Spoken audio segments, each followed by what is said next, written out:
আমরা বলেছিলাম চোর ধরো জেল ভরো, মানুষ বলছে চোর ধরো এবং ধরে মারো, কারণ পুলিশকে বিশ্বাস করছে না, ধরে নিয়ে গিয়ে কোথায় পড়বে, ইডিকে বিশ্বাস করছে না, সিবিআইকে বিশ্বাস করছে। যারা তৃণমূলের সঙ্গে আছে তারা সাবধান, যারা একটু একটা তৃণমূলের নেতা প্রধানের সঙ্গে সেলফি তুলে মনে হচ্ছে আমি বিশাল হনু হয়ে গেছি, তারা সাবধান।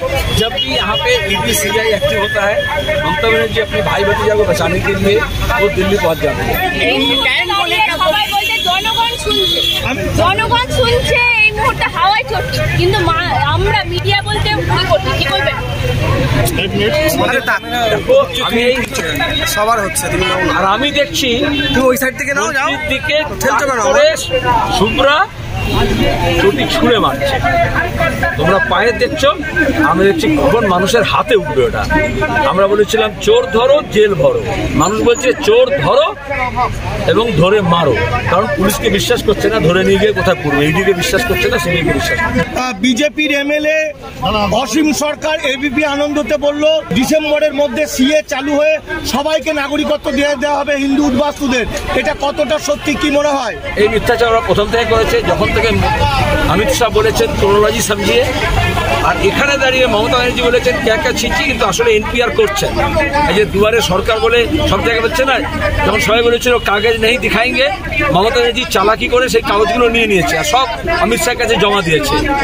নিজের ভাইপো আর ভাইপো বউয়ের ভবিষ্যৎ সুরক্ষা করার জন্য তিনি আমাদের রাজ্যের মানুষের ভবিষ্যৎটাকে নষ্ট করছেন। তাহলে এনআরসি কি চালু হয়ে গেছে ওয়েস্ট বেঙ্গলে? এনপিআর চালু হয়ে গেছে, রুল বাড়িয়েছে, এনপিআর বলেছিলেন এনপিআর চলছে বিভিন্ন ভাবে। দেখবো পাসপোর্টের দরখাস্তে, সেন্সাসের ডকুমেন্টসে, নানা রকমের সরকার যে ডকুমেন্টস গুলো নিচ্ছে, রেশন কার্ডের নাম করে, সরকারের নাম করে, আসলে এনপিআর এর যে তথ্য দরকার, যেটা অনলাইনে যেহেতু হবে বলে দিয়েছিল সবাই, তারই এজেন্ট হিসেবে সব এনপিআর এই জন্য মানুষকে সাবধান হতে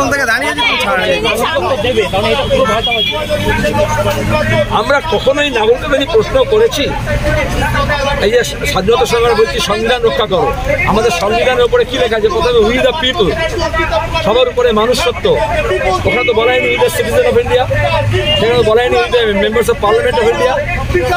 সেখানে কেন বলেছে উই দ্য পিপল? ভারতবাসীর অধিকার, এবং সেখানে দাঁড়িয়ে কে পূর্ব থেকে কে পশ্চিম থেকে এসছে, কার কি ধর্ম, কার কি ভাষা, কে লুঙ্গি পরে, কে ধুতি পরে, এভাবে ভাগ করা যাবে না। সবার অধিকার আছে। যত মানুষ এখানে জন্মেছেন তাদের জন্য আলাদা করে বিজেপির দিকে তৃণমূল দিকে তাকাতে হবে না, ওরা ধোঁকা দিচ্ছে। অর্পিতাকে তো সবাই চিনি, সবাই, গোটা রাজ্য থেকে শুরু করে ভারতবর্ষ। পার্থ চট্টোপাধ্যায় কি করে বললেন যে আমি চিনি না? কি তথ্য খারাপ করতে চাইছে? আসলে এই সমস্ত সম্পর্ক হচ্ছে টাকা। তোমরা টিভিতে চেয়ার দেখাচ্ছ, এরকম বেনামি টাকা রাখার জন্য এরকম অশরীরী অনেক আত্মা আছে, যাদেরকে কেউ কাউকে চেনে না। দুদিন পরে দেখে তৃণমূলের নেতারা বলবেন মমতা ব্যানার্জি আমি পাত্র যাদেরকে চিনি না, কারণ এদের সম্পর্কটা হচ্ছে কোনো ব্যক্তিগত নয়, এদের সম্পর্কটা হচ্ছে সম্পূর্ণ টাকার বিনিময়, সোনার বিনিময়। এই জন্য আমি বাকিদেরকে বলছি যারা তৃণমূলের সঙ্গে আছে তারা সাবধান, যারা একটু একটা তৃণমূলের নেতা প্রধানের সঙ্গে সেলফি তুলে মনে হচ্ছে আমি বিশাল হনু হয়ে গেছি, তারা সাবধান। যে কোনোদিন ওরা বলবে এরা কেউ না, এমনকি চায়ের কাপে পড়া মাছির মতো না, সেটাও তাও স্বীকার করে। এখানে এই তৃণমূলীদেরকে কেউ কাউ স্বীকার করে না।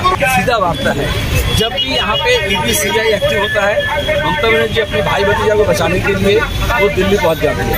यहाँ बोलती आइन में चलेगा, वहाँ आके लाइन देती है। अगर आज का बकाया है देखो व्हाइट पेपर दो, कौन से स्कीम में कितना रुपया मिला, कितना रुपया बकाया है, वो रुपया कहाँ खर्चा हुआ, चाहे घर का हो, चाहे 100 दिन का नौकरी का हो, काम का हो, चाहे रोजगार का हो, चाहे SC ST का भत्ता का हो, चाहे माइनॉरिटीज का भत्ता का, स्टाइपेंड का, स्कॉलरशिप का हो, उसका व्हाइट पेपर दो, हम सब मिलकर लड़ेंगे। ये चुप्पी चुप्पी चोरी चोरी चुप्पी चुप्पी क्यों है? सीधा बात।